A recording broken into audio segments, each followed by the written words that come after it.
காவல்துறை உங்கள் நண்பன் என்று சொல்லப்படுவது வெறும் விளம்பரத்தில் மட்டும்தான் போலிருக்கிறது.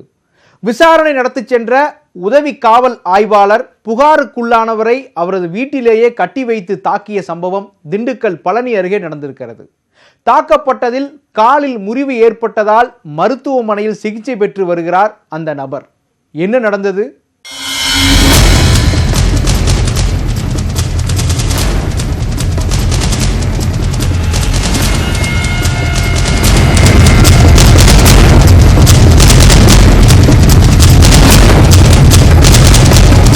இவர்தான் விசாரணை என்ற பெயரில் வீட்டிற்குள் புகுந்து தாக்குதல் நடத்திய உதவி ஆய்வாளர் கோபாலகிருஷ்ணன்.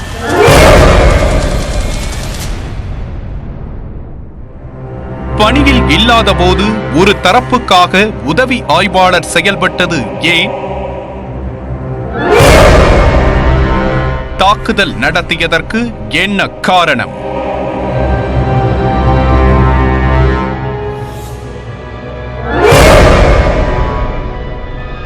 திண்டுக்கல் மாவட்டம் பழனியை அடுத்த கணக்கன்பட்டியைச் சேர்ந்த பழனிசாமிக்கு வீராத்தாள் மற்றும் ரங்காத்தாள் என்ற இரு மனைவிகள் உள்ளனர். வீராத்தாள் தனியாகவும் ரங்காத்தாள் தனது மகன் ராதாகிருஷ்ணனோடும் வசித்து வருகிறார். பழனிசாமியின் முதல் மனைவியான வீராத்தாள் ஆயக்குடி காவல் நிலையத்தில் துப்புரவு பணியாளராக இருக்கிறார்.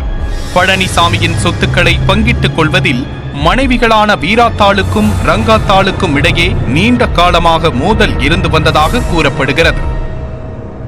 இந்த நிலையில் வீராத்தாள் ஆயக்குடி காவல் நிலையத்தில் வேலை செய்வதால் உதவி ஆய்வாளர் கோகுலகிருஷ்ணனிடம் தனது பிரச்சனையை சொல்லி அழுதிருக்கிறார்.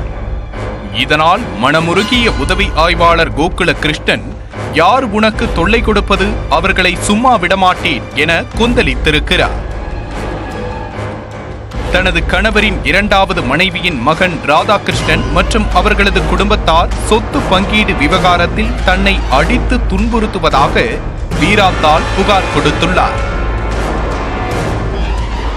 இவரது புகாரின் மீது உதவி ஆய்வாளர் கோகுலகிருஷ்ணன் எடுத்த நடவடிக்கைதான் தற்போது சர்ச்சைக்குள்ளாகியுள்ளது.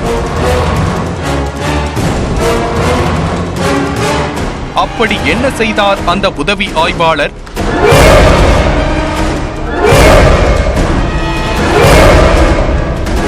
வீராத்தாளிடமிருந்து முறையான புகாரை பெறாமலும் பணியில் இல்லாத போதும் சீருடை அணியாமலும் இந்த வழக்கு விசாரணையை தொடங்கியிருக்கிறார். விதிகளுக்கு புறம்பாக உதவி ஆய்வாளர் கோகுலகிருஷ்ணன் மற்றும் சிறப்பு ஆய்வாளர் மணி ஆகியோர் ராதாகிருஷ்ணனின் வீட்டிற்கு சென்றுள்ளனர். உன்னிடம் விசாரணை நடத்த வேண்டும், காவல் நிலையத்திற்கு வா என ராதாகிருஷ்ணனை அழைத்துள்ளனர். ஆனால் தனது மனைவி வீட்டில் இல்லை என்றும், அதனால் குழந்தைகளை கவனித்துக் கொண்டிருப்பதாகவும், எனவே இப்போது காவல் நிலையம் வர முடியாது என ராதாகிருஷ்ணன் மறுத்திருக்கிறார். இதனால் ஆத்திரமடைந்த கோகுலகிருஷ்ணன் ராதாகிருஷ்ணனின் கை கால்களை கட்டி வீட்டிற்குள் வைத்து கட்டையால் தாக்கியதாக கூறப்படுகின்றது. இதில் ராதாகிருஷ்ணனின் உடல் பல்வேறு இடங்களில் காயமானதோடு காலில் முறிவு ஏற்பட்டது.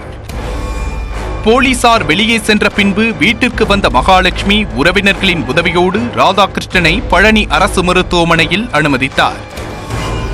இந்த நிலையில் அடித்ததை வெளியே சொல்லக்கூடாது என்றும், மீறி சொன்னால் உன்மேலும் வழக்கு போடுவேன் என கோகுலக்கண்ணன் மிரட்டியிருக்கிறார். மருத்துவ செலவுக்கு 1500 ரூபாய் பணம் கொடுத்துவிட்டு சென்றதாகவும் கூறப்படுகிறது. எதுவுமே விசாரணை பண்ணல. கோயிலில் உட்காந்துருக்கவரை பிடிச்சி தரன்னு வீட்டுக்குள்ள கைங்காலம் இழுத்துட்டு போய் கைங்காலம் கட்டி போட்டு, நீ இப்படியே சேட்டை பண்ணுறியான்னு பிடிச்சி உயிர்நாளை பிடிச்சி நசிக்க உன்னை இப்படியே கொண்டு போடுவேன் பார்க்குறியாடா அப்படின்னு சொல்லி மிரட்டியிருக்காங்க சார். நான் பயந்துட்டு நான் உண்மையில அப்படிலாம் பண்ண மாட்டேன்னு சொல்ல விட்டு சூக்காலே போட்டு உதவின்னு வரைச்சி தப்பையில் அடிச்சிருக்காங்க சார். அடிச்சுட்டு வெளியில் போலீஸு நான் தான் அடிச்சேன்னு சொல்லி வந்து சொன்னேன்னா உன்னை கொண்டு போய் எங்கேயா இருந்தாலும் ரிமாண்ட் பண்ணி போடுவேன், உன்னை பார்த்த விட்டோம்னா கொண்டு போடுவேன் அப்படின்னு சொல்லி மிரட்டி போட்டு சைக்கிள் கீழே வந்துட்டுன்னு சொல்லி நீயா போய் இது வந்து கொண்டு வந்து அட்மிஷன் பண்ணிட்டேங்க சார். நைட்டு போலீஸ் வந்து 1500 ரூபா பணம் கொடுத்து நீ வெளியில் சொல்லாதமா போலீஸ் அடித்தாங்கன்னு சொல்லி நாங்கள் எதாக இருந்தாலும் பார்த்துக்கணும்னு சொன்னாங்க சார். அவங்க ஃபோன் நம்பர் கொடுத்துட்டு போனாங்க, ஃபோன் பண்ணாலும் அவங்க எடுக்க மாட்டேங்கிறாங்க சார். போலீசார் தாக்கியதில் ராதாகிருஷ்ணன் உடலில் பல்வேறு இடங்களில் காயம் ஏற்பட்டுள்ளதால் 1 வருடத்திற்கு எழுந்து நடக்க முடியாது என மருத்துவர்கள் கூறியுள்ளனர். கூலி வேலை செய்து தங்களது குடும்பத்தை கணவர் ராதாகிருஷ்ணன் காப்பாற்றி வந்த நிலையில் இப்போது போதிய வருமானமின்றி அவரது குடும்பம் தவித்து வருகிறது. தவறு செய்த உதவி ஆய்வாளர் கோகுலகிருஷ்ணன் மீது நடவடிக்கை எடுக்க கோரி பழனி டிஎஸ்பியிடம் ராதாகிருஷ்ணனின் மனைவி மகாலட்சுமி புகார் அளித்திருக்கிறார். உதவி ஆய்வாளரின் செயல்பாடுகள் குறித்து முறையான விசாரணை நடத்தி நடவடிக்கை எடுக்கப்படும் என திண்டுக்கல் மாவட்ட காவல்துறை அதிகாரி விளக்கமளித்துள்ளார்.